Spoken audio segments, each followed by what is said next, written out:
This is a report on the United States space explorations of 1958. 1958 has seen notable progress in the space effort of the United States. 5 U.S. satellites have gone into orbit. 2 spacemen above the Earth. Here is the story of these historic contributions to science. On January 31st, the United States Army was ready to launch a Jupiter-C missile with a satellite payload. 80 days before, clearance had been given to proceed with the launch. The Army selected the Jupiter-C because of its proven reliability. The California Institute of Technology's Jet Propulsion Laboratory, now under contract to NASA, designed and manufactured the advanced stages and the payload. The payload transmitters would have an expected broadcast life of 2 weeks for the 60 milliwatt transmitter and 2 months for the one putting out 10 milliwatts. The payload measured 80 inches by 6 inches and weighed 30 8/10 pounds. Each component in the high-speed assembly was spin tested.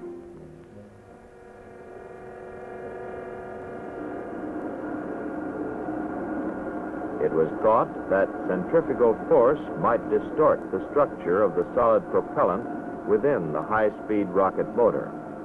It, too, was subjected to spin testing.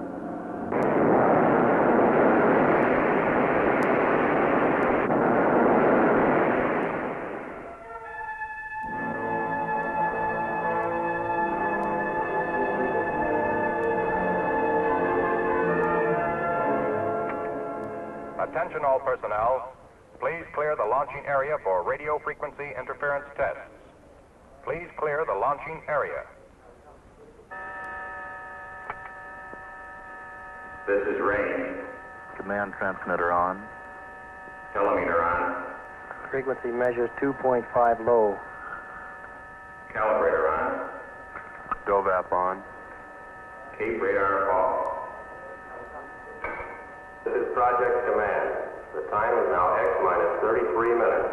Authorized personnel may resume work on pad. Resume work on pad. Hold for final transmission test.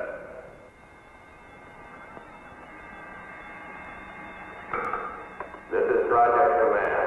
At my command mark, the time will be X minus 15 minutes. Mark, X minus 15 minutes. All personnel clear the launching area. All personnel clear the launching area. The signal is 2.5 kc low. Channel 1 is now reset. Channel 2 is reset. Channel 3 is reset. The figure for Channel 1 is 430. Channel 4 is reset. Channel 5. This is Project Command. The time is now X minus 13 minutes. Start vibration record. Begin cluster run-up. The cluster is starting its spin. Transmission of all payload electronics components is now being monitored.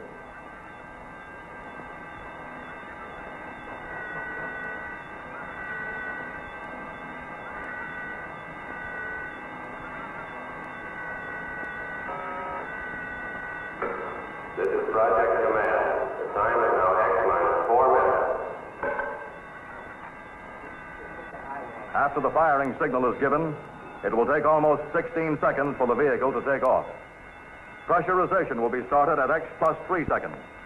At X plus 14 seconds, ignition will begin. Thrust buildup will continue until liftoff at about X plus 16 seconds. This is Project Command. With my command mark, the time will be X minus 1 minute. Mark, X minus 1 minute. Stand by to power transfer. Firing key to launch. Clear signal for firing. X minus 30 seconds. Close master safety circuit breaker. Recording's on. Time is X minus 10, 9, 8, 7, 6, 5, 4, 3, 2, 1, 0. Pressurization start. X plus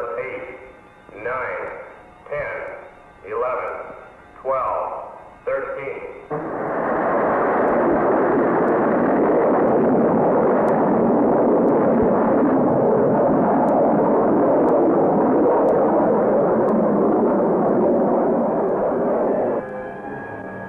The launching was a success, and the first United States satellite was named Explorer 1.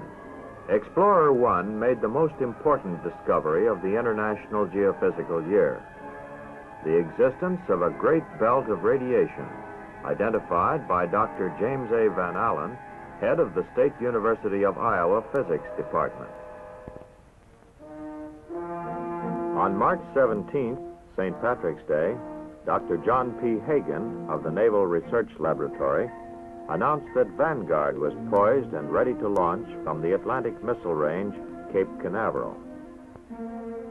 Vanguard 1, an Earth satellite, was placed into orbit with a perigee of 409 miles as its closest approach to the Earth and an apogee of 2,453 miles from the Earth. It is expected to stay in orbit for hundreds of years.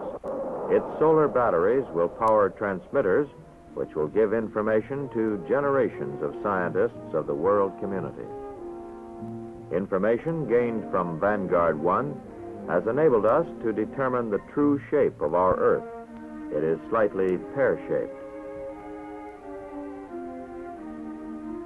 Explorer 3, launched 9 days after Vanguard 1, achieved orbit and yielded valuable data on the radiation belt discovered by Explorer 1. It recorded micrometeor impacts, which gave information about the density of cosmic dust, and it recorded internal and external temperatures of the satellite. The next United States success in space came with the launching into orbit of Explorer 4 on July 26, 1958.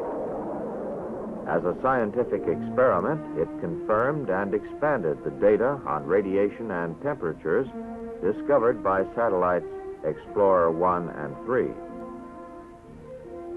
On March 27, the Advanced Research Project Agency directed the Space Technology Laboratories to proceed with a series of lunar probes.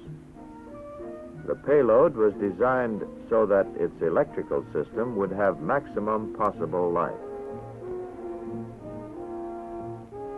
The experiments, aside from an electric scanner, would measure radiation, magnetic fields of Earth and Moon, density of micrometeoric matter, and internal temperatures. These probes would use hardware developed for the Air Force Ballistic Missile Division as advanced re-entry vehicles. The first stage, Thor, develops a sea-level thrust of 150,000 pounds.